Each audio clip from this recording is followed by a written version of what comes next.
Welcome to my YouTube channel glorious learning classes. तो बच्चों, आज हम डिस्कस करेंगे क्लास 12th का मोस्ट इम्पॉर्टेंट चैप्टर, जो कि क्या है, करंट इलेक्ट्रिसिटी, मतलब विद्युत धारा का मोस्ट इम्पॉर्टेंट टॉपिक लेकर आए हैं, जो पेपर में हर साल रिपीट होता है। और उस टॉपिक का नाम क्या है, vector form of Ohm's law, या कह सकते हैं ओम के नियम का सदिश रूप।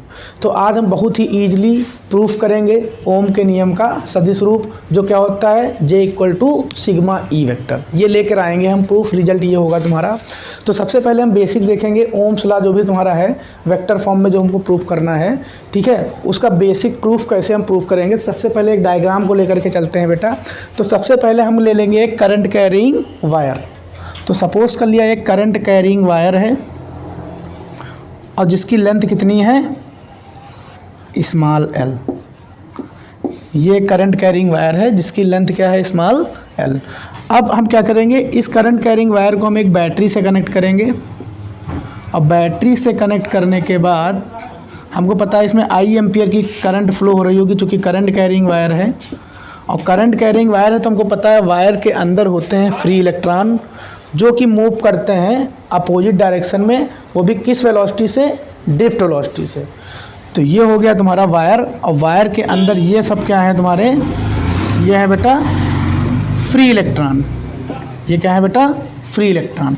और ये जो फ्री इलेक्ट्रॉन होते हैं ये हमेशा क्या करते हैं, अगर सपोज किया ये करंट इस तरफ प्लस से फ्लो हो रही है, तो इसका मतलब इलेक्ट्रिक फील्ड की डायरेक्शन रही होगी तुम्हारी किस साइड में, प्लस से माइनस की ओर। तो अगर इलेक्ट्रिक फील्ड प्लस से माइनस निकल रही है, इसका मतलब जो इलेक्ट्रॉन होंगे वायर के अंदर वो अपोजिट डायरेक्शन में ड्रिफ्ट वेलोसिटी VD से क्या कर रहे होंगे, ट्रेवल कर रहे होंगे, जो भी वायर के अंदर होंगे। तो मेटेलिक वायर होता है ना, तो इसके अंदर जितने भी तुम्हारे इलेक्ट्रॉन होंगे, नंबर ऑफ इलेक्ट्रॉन, वो ड्रिफ्ट वेलोसिटी V∪D से इलेक्ट्रिक फील्ड के अपोजिट डायरेक्शन में मूव कर रहे होंगे। अपोजिट डायरेक्शन का मतलब ये है, अगर इलेक्ट्रिक फील्ड इस डायरेक्शन में जा रही है तो तुम्हारे जो फ्री इलेक्ट्रॉन होंगे वो उसके अपोजिट डायरेक्शन में मूव कर रहे होंगे। जैसे इलेक्ट्रिक फील्ड ये है, तो इलेक्ट्रिक फील्ड अगर मान लो सपोज किया ये है, तो ड्रिफ्ट वेलोसिटी जो होगी वो इसके इस साइड में होगी, मतलब एक दूसरे के अपोजिट। तो हम इसमें कह सकते हैं कि जो ड्रिफ्ट वेलोसिटी होती है इलेक्ट्रॉन की, बहुत ही स्मॉल वेलोसिटी होती थी, ठीक है, जो हमने डिस्कस की थी एक शॉर्ट वीडियो के थ्रू, जो तुमको हो सकता है कुछ तुमको शॉर्ट वीडियो मिल जाएंगे फिजिक्स के, जो भी क्लास 12th के भी होंगे, 10th के भी होंगे, 11th के भी होंगे।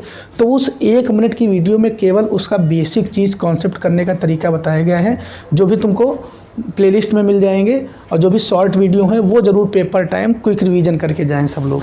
तो ड्रिफ्ट वेलोसिटी हमने क्या बताया था, एक बार ये भी तुमको रिवीजन करा देते हैं कि हमने बताया था जो बैटरी का पोटेंशियल होता है वो इलेक्ट्रॉन को क्या नहीं करा पाता है, ज़्यादा एक्सेलरेट नहीं करा पाता है, लेकिन हाँ इतना एक्सेलरेट करा देगा कि वो अपनी लेंथ की डायरेक्शन में अपने टारगेट तक पहुँच जाए।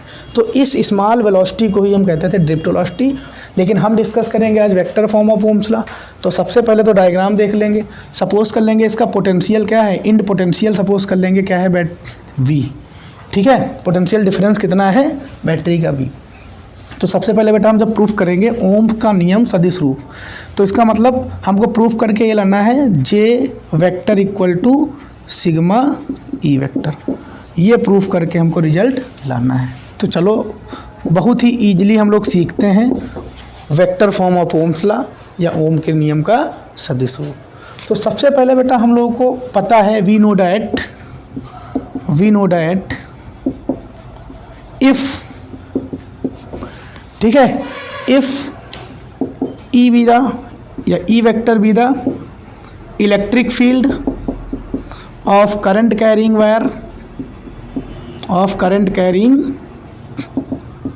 Wire and L be the distance of wire, ठीक है, and V be the potential difference, तो वी नो डैट हम लोग को इलेक्ट्रिक फील्ड का भी एक फॉर्मूला पता होगा, E = V/D, ठीक है, E = V/D। D का मतलब डिस्टेंस है, लेकिन यहाँ पे हम जो डिस्टेंस लेंगे वो वायर की लेंथ लेंगे, ठीक है। तो E = V/L। तो अगर हम यहाँ से बेटा निकालें V, तो हो जाएगा EL। V = क्या हो जाएगा, EL, ठीक है, ये वैल्यू भी हम यूज करेंगे, क्योंकि सबसे पहले हम क्या निकाल लिया, इलेक्ट्रिक फील्ड, जो भी ई वेक्टर होता है वो v अपॉन एल, क्योंकि हमने जो एक चैप्टर बताया था तुम लोग को कैपेसिटेंस वाला, दो पैरेलल प्लेट के बीच जो इलेक्ट्रिक फील्ड होती है वो उनके बीच के पोटेंशियल और उनके बीच की डिस्टेंस का रेशियो होता है। ठीक है, ये प्रूफ करा चुके हैं, E equal to V by D, parallel plate capacitance वाला।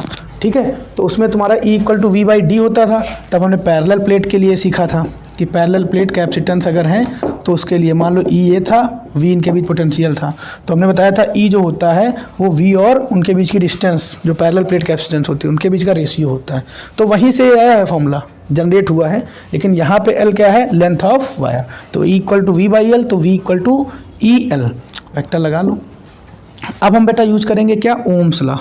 आई होप तुम लोग को ओम्स लॉ आता होगा, क्योंकि ओम्स लॉ वाला टॉपिक हो सकता है तुम्हारा लॉन्ग में भी मिल जाए, और ये वीडियो अपलोडेड है, आप लोग देख सकते हैं प्लेलिस्ट में जाके, क्लास 12 फिजिक्स के नाम से पढ़ा होगा, उसमें क्लास 12 की जितनी भी वीडियो फिजिक्स की पढ़ी हैं सब अपलोडेड होंगी, जो भी अभी तक पढ़ रही हैं वो भी उसमें मिल जाएंगी। ठीक है, तो ओम्स लॉ हमने बहुत ही अच्छे से बताया था कि अगर कोई एक मेटेलिक रॉड है उस पर VPT वॉल्यूम, प्रेशर और टेम्परेचर का कोई इफेक्ट ना डालें, तो हमने बताया था जो प्रोड्यूसिंग पोटेंशियल होता है डायरेक्टली प्रोपोर्शनल होता है उसमें फ्लोइंग करंट के, तो V प्रोपोर्शनल टू I या V equal to I R या R equal to V by I proof करके हम लाए थे उसमें बहुत ही ईजिली। ठीक है, और हमने बताया था जब V और I के बीच ग्राफ खींचते हैं तो हमेशा एक स्ट्रेट लाइन मिलती है हमको, इसका मतलब जो होता है रेजिस्टेंस वो फिक्स होता है, कॉन्स्टेंट होता है। तो यहाँ पे हम यूज करेंगे ओम्स लॉ, जो कि हम लोग हाई स्कूल में भी पढ़े हैं, R equal to V upon I. तो बेटा अगर हम V निकालें यहाँ से तो V इक्वल टू क्या आ जाएगा, आई आर। ठीक है, V equal to I R, इसको सपोज कर लिया फर्स्ट इक्वेशन, इसको सेकंड, तो by first and second, by first and second. अब V equal to E L, V equal to I R, तो E L equal to I R, E vector L equal to I R.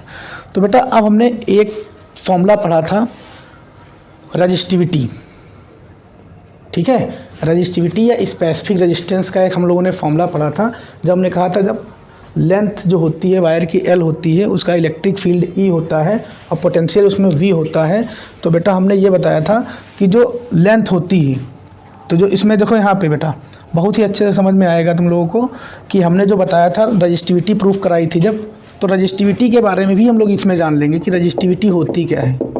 तो सबसे पहले तो जान लो resistivity को हम रो से डिनोट करते हैं, और रजिस्टिविटी की यूनिट पूछता है कभी कभी तो ओम इंटू मीटर होती है, ये चीज़ ध्यान रखना है।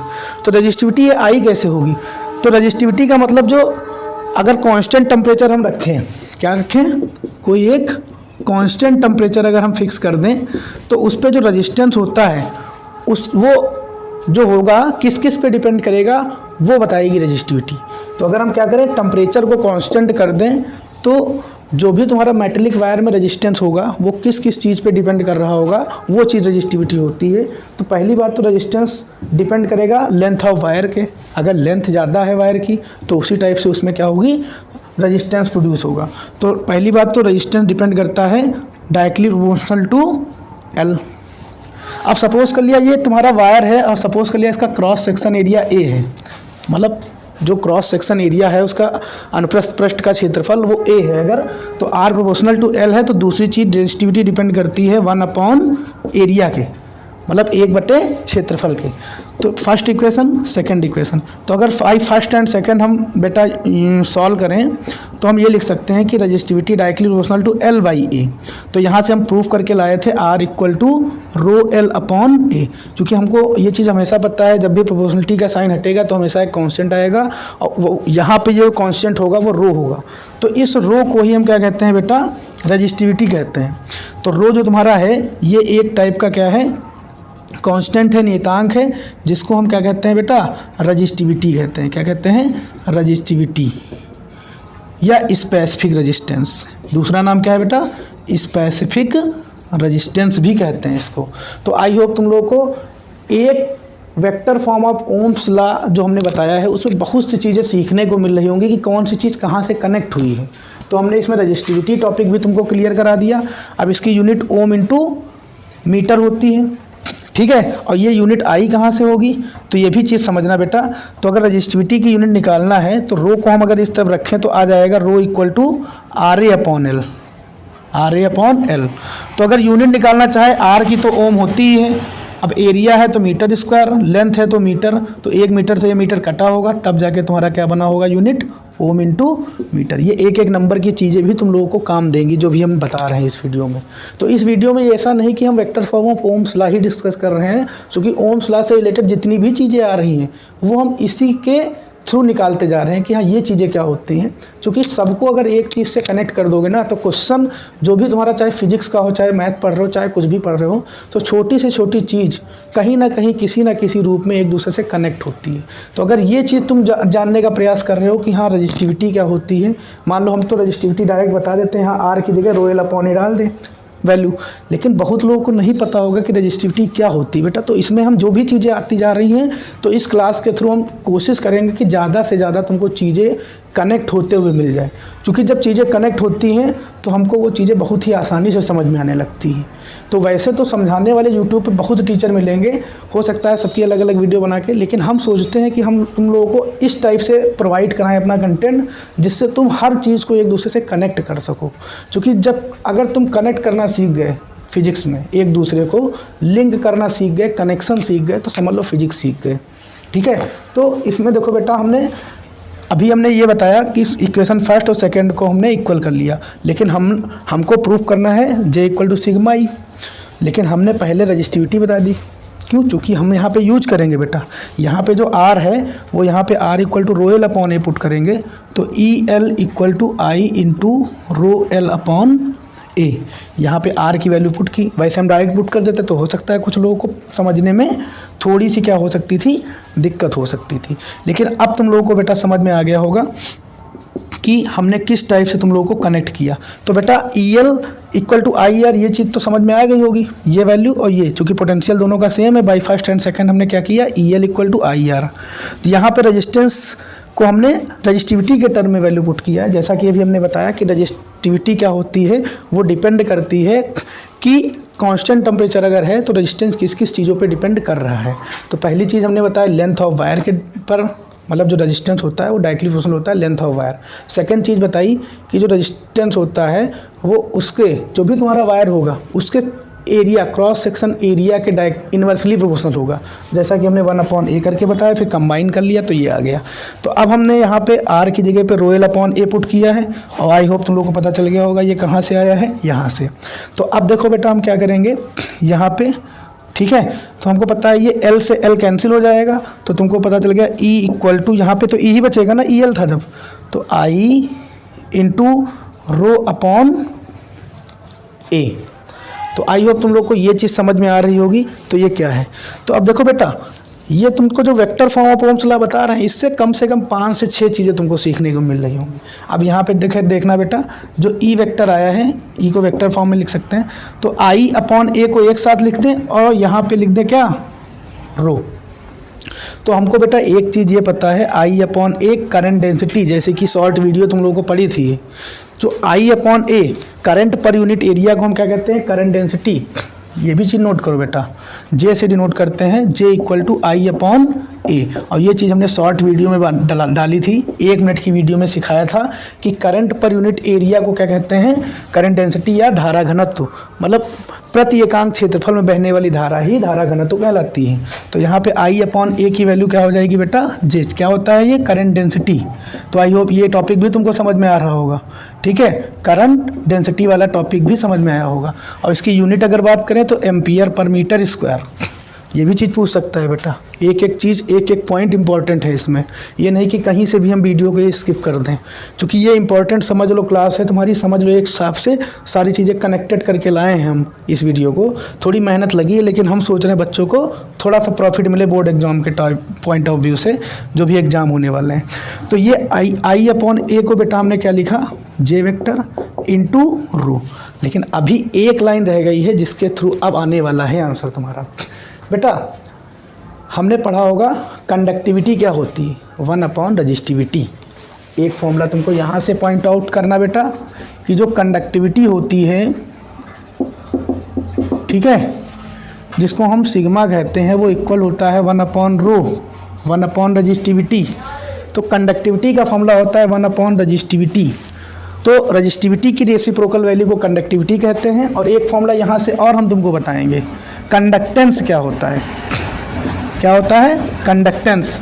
कंडक्टेंस जो होता है तुम्हारा वो होता है 1 रेजिस्टेंस। कंडक्टेंस जो होता है वो क्या होता है? 1 रेजिस्टेंस। तो यहाँ पे बेटा हम क्या करेंगे, ये पहले 1/रो को नीचे लाएंगे हम। ये वाला अगर इस तरफ ले आए, ई वेक्टर इंटू 1/रो इक्वल टू जे वेक्टर आ रहा है, ठीक है। तो J vector equal to E vector into 1/रो। तो अभी हमने तुमको क्या बताया, 1/रो को क्या कहते हैं? कंडक्टिविटी। तो यहाँ पे बेटा क्या हो जाएगा, E vector into sigma equal to J, या इसी को लिख सकते हैं J vector equal to sigma E vector. I hope तुम लोगों को ये प्रूफ बहुत ही आसानी से समझ में आई होगी कि हमने किस टाइप से एक एक चीज़ आप लोगों को डिस्क्राइब किया है, ठीक है। तो यहाँ पे इस टाइप से हमने क्या बताया, ये रो इस तरफ जब लाएंगे 1/रो, और 1/रो के लिए हमने क्या बताया, ये होती है कंडक्टिविटी, इसको स्मॉल सिग्मा कहते हैं। तो इसकी जगह पे सिग्मा पुट कर दिया, अब सिग्मा आगे आ जाएगा। तो जो चीज़ प्रूफ करनी थी हमको, J vector equal to sigma E vector, इसी को कहते हैं vector form of Ohm's law. Vector form of Ohm's law. I hope तुम लोगों को बहुत ही आसानी से सारी चीज़ें जिस टाइप से कनेक्टिविटी करके बताई गई है, ये चीज़ें बहुत ही आसानी से समझ में आई होगी बेटा। तो हमने कंडक्टेंस के बारे में भी बताया कि 1 रेजिस्टेंस के इक्वल होता है, इसको जी से डिनोट करते हैं कंडक्टेंस को। तो जी इक्वल टू 1 रेजिस्टेंस 1/r होता है, ये भी बता दिया। मतलब जितनी भी छोटी छोटी चीज़ें थी लगभग इसमें हम सारे पॉइंट आउट क्लियर कर दिए हैं।